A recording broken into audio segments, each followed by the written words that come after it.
Residents of San Francisco's Millennium Tower recently got a sinking feeling about their condominiums. When this sleek 58-story high-rise opened in 2009, it was promoted as the tallest and most luxurious residence in downtown San Francisco. The views were wonderful. It's located in a perfect place. But in May, residents learned the tower had sunk 16 inches. Even more troubling, it's now leaning, 2 inches at the base and even more at the top, allowing this golf ball to roll across the floor on its own.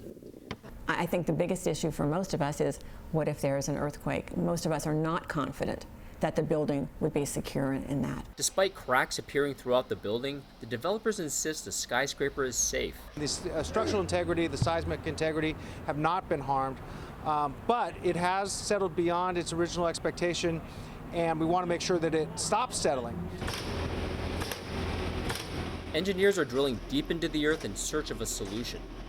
The developers blame the excessive sinking on the construction of the new transportation hub next door. They're continuing to cause potentially damage to the building because they're sucking water out of the soil. But residents and city leaders blame the design of the high-rise, whose foundation wasn't anchored to bedrock. And as we are in the midst of a huge construction boom in San Francisco, I want to make sure that nobody's cutting corners. The San Francisco Supervisor wants to know why the developers and city inspectors didn't inform prospective buyers that the building was sinking more than anticipated. It's turned our lives upside down. I mean, I think that's a fair statement to say that we had a different life really before this whole problem occurred to us. Lives upended in a building now nicknamed the Leaning Tower of San Francisco.